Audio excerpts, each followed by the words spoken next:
I was so excited to get my shipment from Last Bottle Wines in the mail the other day, full of incredible red wines, all from Napa Valley. I love wine tasting, so having this to my door couldn't be happier. Also, couldn't be more excited that today's episode is brought to you by Last Bottle Wines. If you don't know already, they're a Napa-based online wine shop with a twist. They offer just one handpicked wine per day until it sells out, and they're always at incredible prices. We're talking 30 to 70% off retail. And the best part is that there's no subscriptions, no fees, and no minimum purchase. And I could not be more excited to bring this offer right now because they're having a marathon sale, which is coming up March 28th and 29th. Even better, we're offering Dateable listeners 10% off your first order with code DATEABLE. So if you are a wine lover like me, this is a great time to join. And did I mention that shipping is 100% free? So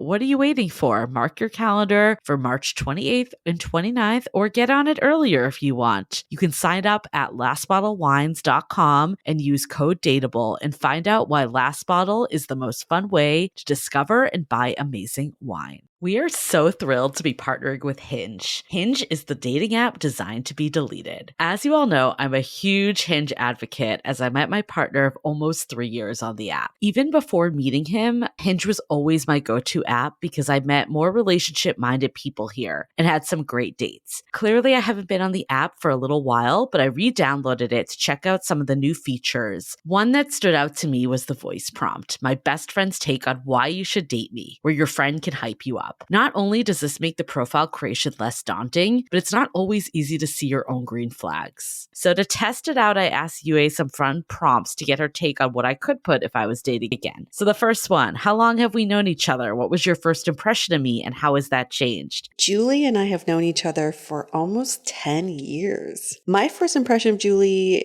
was that she's very social, but I've learned that she has a lot more depth to her beyond the social butterfly that she is. My next prompt, what do you think are my green flags? I would say she's deeply loyal. She believes in love, curious mindset, and she is fearlessly ambitious. And then last but not least, what kind of friend am I? Julie is the kind of friend who will always have your back, no matter what. Damn, that feels nice to hear. So download Hinge and try voice prompts today. Then find someone worth deleting the app for. Hi, I'm Yue Xu. And I'm Julie Krafchick. We're active daters turned dating sociologists. Here to dive into everything modern dating and relationships. Welcome to the Dateable Podcast. Wonderful friends, so happy to have you back for another bonus episode where you get just Julie and I shooting the shit about whatever's on our mind. We love doing these episodes because we wing them. These are things that are top of mind. We talk about them when we're offline. So might as well bring them online. One of the things you and I have been talking about for a while is that, this podcast is primarily focused around dating, romantic relationships, and love. But we also discount a lot of other important relationships in our lives. And I know both of us feel so strongly about friendship. I feel like there was a big period of my life that I actually probably prioritized friendship over romantic relationships, consciously or unconsciously, don't even know. But I think there's so many benefits to friendship. And I think sometimes I've been guilty of this before, of getting together with my friends to discuss dating. And while that certainly is positive to have that support system in place, I think it goes so much deeper than that. And we're also focused on finding connection and the connection that's missing in our lives if we're dating and looking for a romantic partner. But we fail to recognize the connection that's right there already for us. And I know personally for me, this was actually so paramount before I met my current partner, because I actually put less pressure on dating because I was having that fulfillment through my friendships. And I didn't feel so connection starved like I did maybe in the past. Yeah, I think friendships provide that human connection that's so necessary to feel fulfilled. And what I find interesting about friendships is that I can have different friends for different interests. I never expect one friend to be everything for me, yet I've definitely put that pressure on a partner before, expecting them to be everything on my list. And in some ways, I want to bring that over to dating, though how I view friendships. Just like we are all so multifaceted and we have multiple interests. I don't ever go to one friend for everything that I want to do in a given day. And in fact, I think it's awesome that I can diversify my friendships. So should you look at your partner as just one facet of a friendship instead of like that being your whole world? We've talked about this before on episodes, but I feel like the way we view dating is actually part of the problem. Is that it's so formulaic, it's so prescribed. With friendship, you would never be like, I'm on my 5th hangout with Yue. Yeah. Or let me now. DTR and make sure we're BFF and we're never going to have any other friends. Like you would never do that. And I remember being in like the thick of dating. And I remember being with our friend Elsa. I'll give her a shout out. Hi, Elsa. You know, she's been pretty much with her college sweetheart. So she never really did the whole dating thing. It's true. Yeah. But she worked at a dating app for a while. So she knew about dating. And I remembered her talking to me and she was like, I feel like what's missing in dating is just giving people time and like letting things naturally, organically unfolds. Because if you think about like us, for instance, me and her, we became friends because we worked at Yahoo together and we'd take the bus home every day together. So we'd have like an 1.5-hour drive from the South Bay in the Bay Area to San Francisco. In day one, we were not best friends. We were just like strangers getting to know each other. And then you fast forward 5 years later and she's one of my best friends. It didn't happen overnight. It just is something that kept building. And I get it to some degree. It's like when we're positioned to think we only need to find one person for dating, you can't like wait 5 years to see if something's going to unfold necessarily in that same apples to apples comparison. But I also do think it puts a perspective that like we can't just expect this instant connection all the time. Yeah, the instant connection is so flawed, even in friendships. People that I felt really close to first time meeting them, I'm not friends with them anymore. And I think that's how human connection goes. And we should be okay with that. But we just don't put the same amount of pressure on our friends that we do on our potential partners. It's very strange. But the flip side of that is that sometimes I feel like I don't work on my friendships the way I work on my relationships, right? Because I put so much emphasis on making a relationship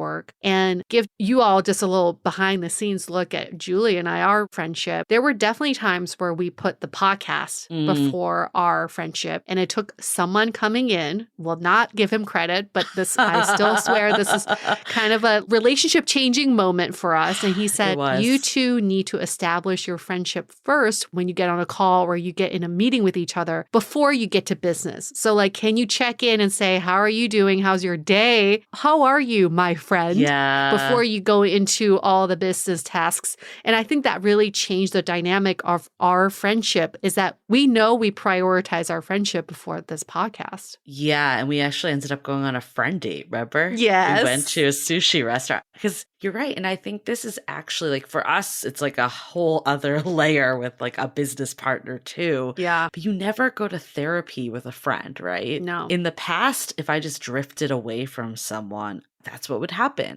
I would just not really be friends with them anymore. Yeah. And I think what happened with you and I is like, we were like, first business partners. This was one period of doing this podcast. But I think it was like, I was single. You were like in it with your boyfriend at that time. Like we had diverged a little where in the past we kind of like did more together. So I think there was a lot of like just our friendship had drifted, but we never addressed it because usually you don't address it. And then it was like coming through in weird resentment ways because it was more than just like the podcast. It was actually like our friendship was like a little ruptured at that point. For sure. Yeah. And I think that was probably like the most conflict we had in the podcast at that point. Yeah. And the root of it was our friendship. And I'm so glad that this person called it out because we both had like a third party involved, right? So we were like expressing our true feelings to this third party. And he's like, listen, instead of talking to me, you two need to sit down and get your friendship figured out out first. Yeah. And that was such a telling moment because I realize even today, it's like, I don't address friendships that intentionally. I don't like go see a friend with the intention of strengthening our bond. It's like, we're hanging out, we're going to have fun. But we could use a little bit more of that intentionality in our friendships. I think also what happened with us, we were probably like 4-ish years in to our friendship. And I think both of us, I'll speak for myself. Yeah. I don't want to speak for you fully, but I believe this might have been you too. It's like we just were like, of course we're friends. Yeah. Like, it's a given. Yeah. It's like, okay, we'll focus on the podcast because we want to grow this podcast. Of course we're friends. Like, we don't need to focus on that. So that's why it took precedence. For sure. But what happens, and I'm saying that because I'm almost sometimes guilty with some of my other long-term friends too. We don't have this podcast that's like bounding us. So I basically just don't reach out to them and vice versa. Yeah. And then months go by when I haven't reached out to them. But in my mind, I'm like, of course they're still my friend. But that's kind of shitty when you think about it. Like, you're not like actually being a good friend and checking in on them. Mm-hmm. So it's something I've been trying to do, is just be more conscious to like reach out to like people I consider close friends like every so often and just check in at a minimum, because like you need to work on your relationships, your romantic relationships. You're taught that you need to forever work on them. And once they just go into like maintenance mode, that's when things are over. But you have to do the same for your friendships. Yeah. And then to that point, though, friends are also more forgiving. They are. In friendships. If you don't hear from your friend for like 3 months or 6 months, you're not like holding a grudge that you haven't heard from them. But if you're dating someone, you don't hear from them for 3 months, you're like, okay, good, this is over. I'm never going to talk to this person again. There is a little bit of like, I think friendships do fluctuate in that way. Sometimes you're away, sometimes you get together. We can learn more of the intentionality in friendships, but also in relationships. It's like, can we create that space for people to leave and come back as life goes? I don't know. Could that work? I think there's something really beautiful about friendship. It's probably one of the only situations, maybe family too, that there isn't this like tit for tat mentality or this feeling like it needs to go a certain way.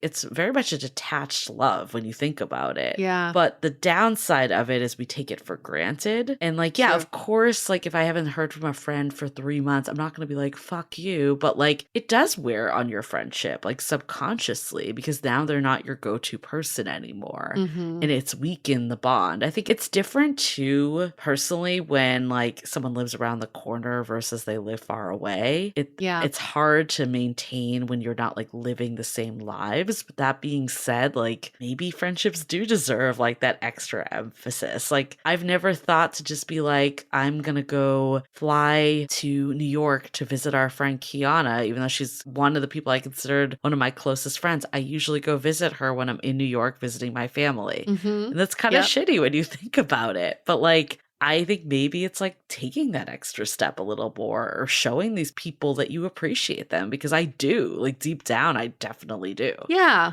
I'm conflicted about that. I'm definitely conflicted about that. I agree. I think friendships could use a little bit of extra effort on everyone's part. But at the same time, friendships are one of those things where you are still living separate lives. So you give each other leeway for living the separate lives, and then you check in. That's how it's different from relationships, because relationships, you're merging lives. Totally. Yes, I get like the extra effort, but how much extra effort is needed? I think about my friends with kids. I know. I love them. Yeah. I respect them. Do I want to see them all the time? Not really. I know. Honestly, because we run out of things to talk about, and they probably get so bored of hearing about my childless life. So do I need to like make that extra effort to have that touch point? Yeah, probably check in. But do I need to spend all that time with friends who've now lived a completely different life than me? I don't know. I don't think I do. So, okay, I'm so conflicted on this because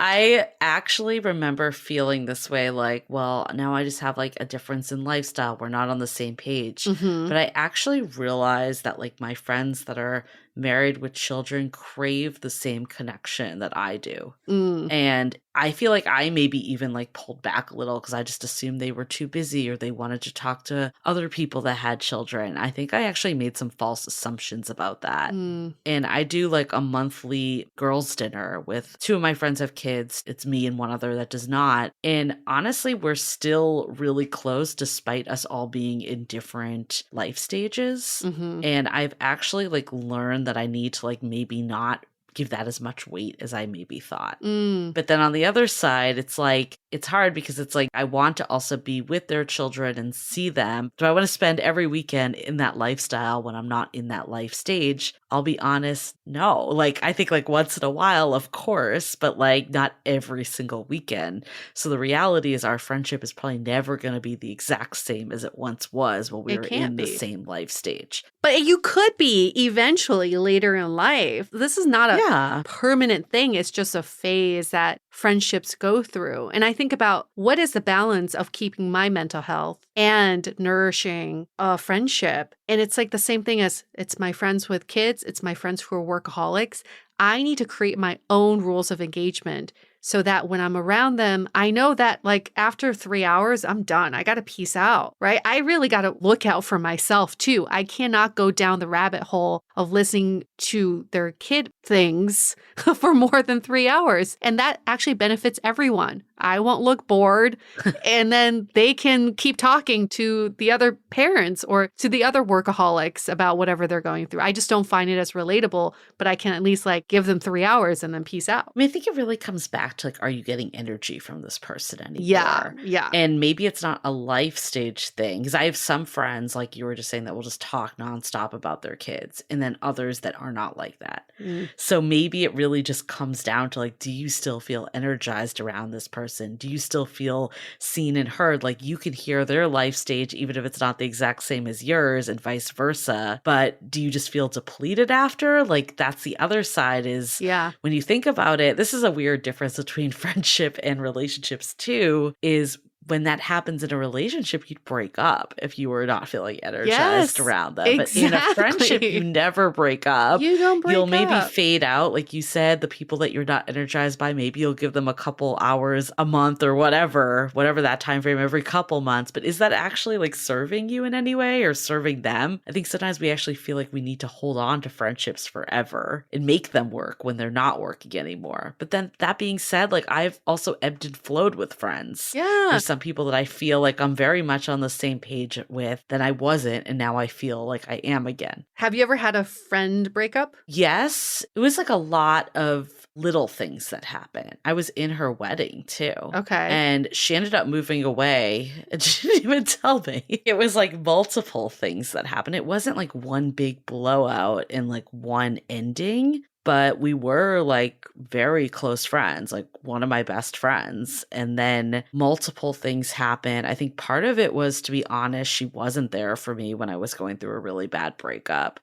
Her husband was like talking shit about my ex, which I didn't appreciate. And then she also just like wasn't there for me. Like they just wanted to go out and party and I like wasn't in that mode. And I kind of felt like with other friends, like it would be like, oh, what do we want to do together? Like I want to spend time with you. Like let's figure out a plan that works for the two of us. Where with her, it was like me and my husband are going to be doing X, or me and like we're going to be doing this like with a group of friends. Like you're always welcome to join. But it was less like of us.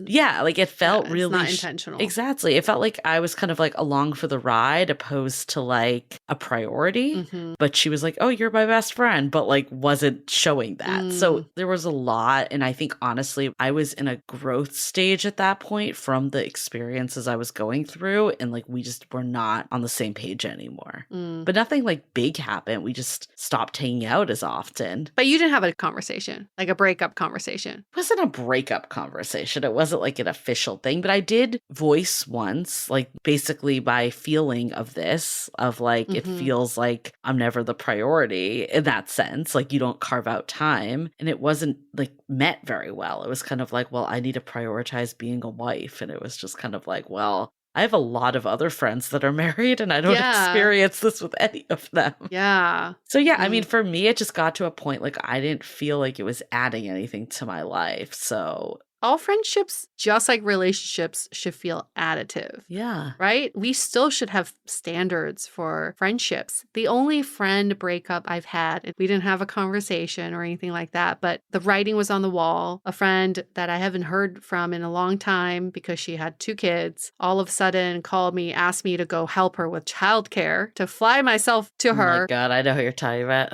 and ask for me to help to stay with her and help with her children because her husband was injured. And I had to put my foot down and create my boundaries and say, no, you can't just expect me to drop my life to help you because all of a sudden you want to reestablish this friendship. Mhm. So when I said no to that, we just never talked again. Yeah. And I think that was very clear. It's just so fascinating how like we just don't close the loop on friendships like we do. No. And just how different it is from dating. I want to keep going, but before we do, let's take a quick break for a message. This episode is sponsored by Via. We all know there are things that can help set the mood in the bedroom, but did you know a little THC could also do that? Yes, Via has developed a unique blend of pleasure-enhancing cannabinoids, libido-strengthening herbs, and a low dose of THC all into one mind-blowing gummy called High Love. This gummy, wow, it will awaken your senses, increase blood flow, and intensify any sexual experience.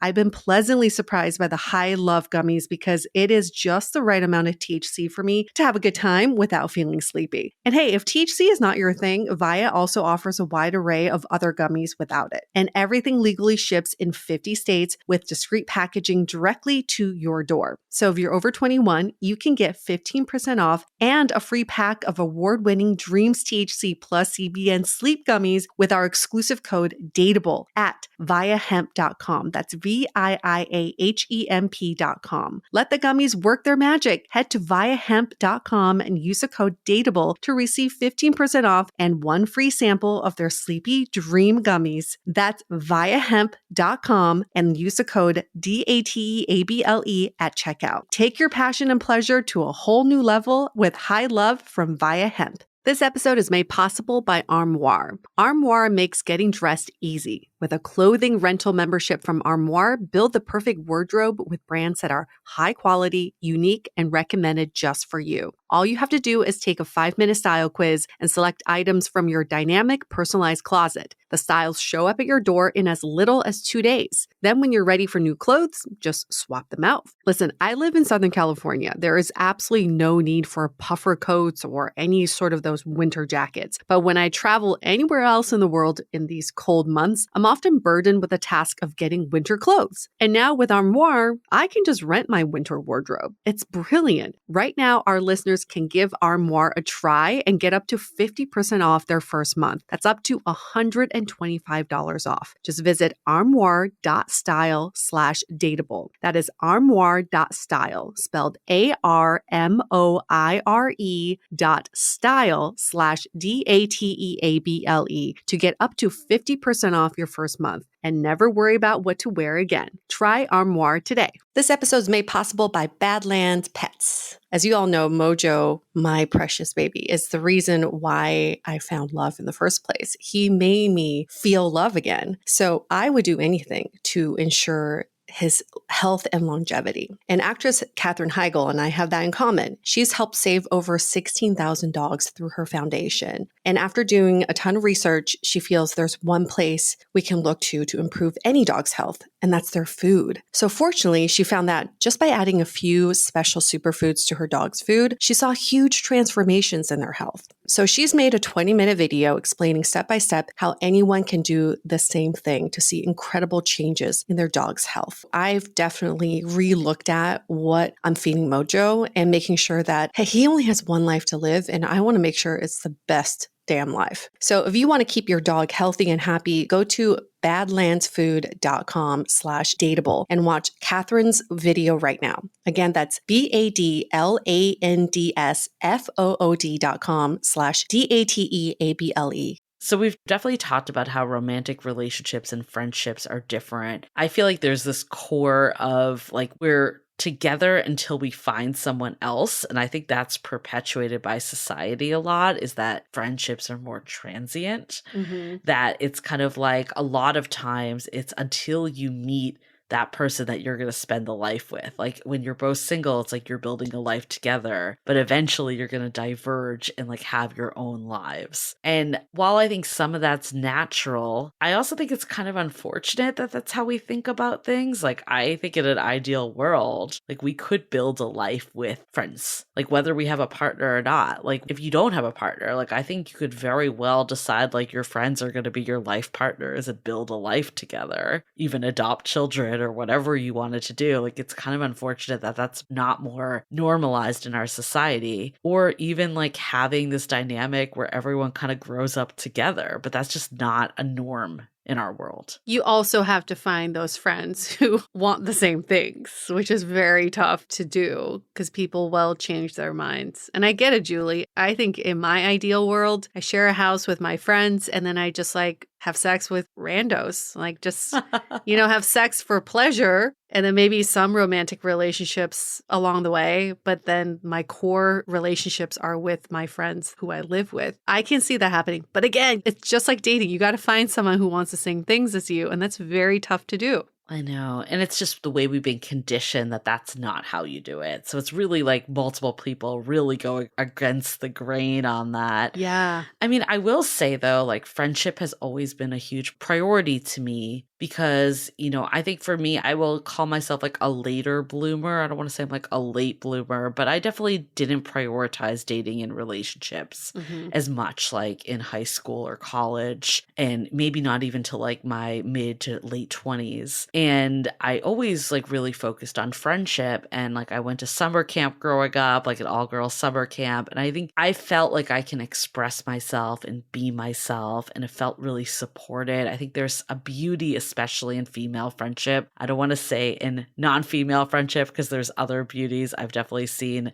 guy friends have wonderful friendships. But there's something about female friendships that we go like real deep with each other and like really are there for each other to hear. Like I know if I'm going through something, I can always call up one of my close friends. Like I know that they'll have my back. And there's something very beautiful about that. Yeah. I like the fact that you have friends from so long ago that you still keep in touch with and feel close to. I think that's something very admirable. And I also find that very admirable when I'm dating someone who has those kind of friendships. Like when I meet a guy who's like, oh, my friends from grade school. I'm like, really? You still have friends from grade school that you keep in touch with? I really like that because it shows that they do prioritize relationships and nurturing those relationships. But at the same time, I also feel like people are different in terms of what they need. And it's more about understanding what you need from human connection. And for some, it's like having that long-standing friendship is really important. For others, like I think for myself, I really love the fact that people come and go in my life. I don't know. The transient nature of friendships really work for my lifestyle